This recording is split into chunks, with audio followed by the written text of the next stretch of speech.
हाय lovelies. आज बात करेंगे न्यू ईयर के डिक्लेरेशन के बारे में।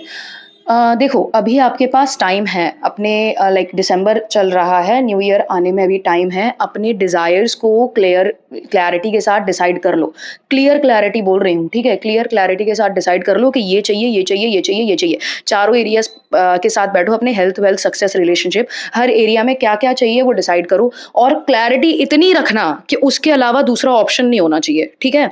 जहां पर दूसरा ऑप्शन, जहां पर सेकेंडरी ऑप्शन आ जाता है, वहां पर क्लैरिटी नहीं होती। वहां पे यूनिवर्स को लगता है that you are not sure, और जहां पे तुम खुद श्योर नहीं हो, वो अपनी एनर्जी क्यों तुम्हारे लिए क्यूरेट करेगा और क्रिएट करेगा। और अगर वो अपनी एनर्जी तुम्हारे लिए क्यूरेट और क्रिएट कर भी देगा ना, बट देन ऑल्सो तुम नहीं कर पाओगे उसको अपनी लाइफ में मैनिफेस्ट जल्दी, बिकॉज फिर वेवरिंग होगी और डेस्परेशन आएगा, और उसकी वजह से बहुत ज्यादा लेड बैक हो जाएंगी चीजें और बहुत ज्यादा टाइम कंज्यूमिंग हो जाएंगी। तो तुम्हें क्या करना है, you need to focus, you need to focus. अभी बहुत टाइम है, that's why I am telling. New year के डिक्लेरेशन करने के लिए, डिक्लेरेशन तुमको पता है हर मंथ करती हूँ मैं, और हर मंथ पिछले मंथ को थैंक यू नोट भी लिखती हूँ, because I know every month is booming for me, ठीक है? बिकॉज मैं बोल देती हूँ वो चीज। तो अपने न्यू ईयर पे देखो, न्यू ईयर में नया साल आ रहा है 2026, वो एक पूरा नया चैप्टर लेके आ रहा है, एक पूरी नई बुक लेके आ रहा है तुम्हारे लिए, खाली पन्नों की। उन पन्नों को कैसे बनाना है पहले ही डिसाइड कर लो। तो उसके लिए पूरा एक प्रॉपर डिसाइड कर लो न्यू ईयर का डिक्लेरेशन करने से पहले कि तुमको क्या क्या चाहिए। एक पेपर पेन लेके बैठो, और या फिर अपने फोन के नोटपैड में डालते जाओ चीजें कि तुम्हें इस चीज में, ये एरिया में ये चाहिए, ये एरिया में ये चाहिए, ये एरिया में ये चाहिए।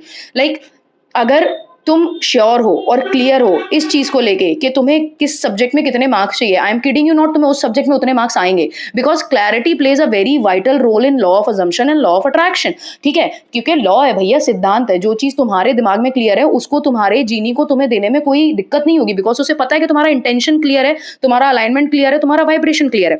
तो न्यू ईयर का डिक्लेरेशन करने से पहले हर चीज को लेके become very specific, become very clear, और डिसाइड कर लो। चाहे बंदा हो, बंदी हो, कुछ भी एग्जाम हो, कोई भी पोस्ट हो, कोई भी तुम्हारा क्या नाम से प्रमोशन हो, कुछ भी हो, be very peculiar, very very clear. I am emphasizing on it very much. Be very peculiar and be very very clear कि तुमको ये ही चाहिए, इसके अलावा कुछ और नहीं चाहिए। And I am kidding you not, मिलेगा।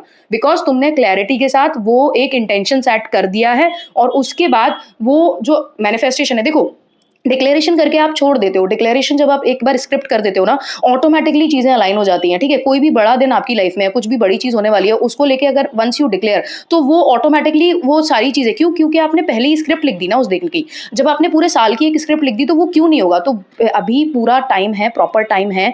अपनी चीजों, चारों सेक्टर्स को लेके, चीजों को लेके क्लैरिटी लेके आओ, और फिर उसके बाद न्यू ईयर्स के फर्स्ट वीक में हम उसको डिक्लेयर करेंगे।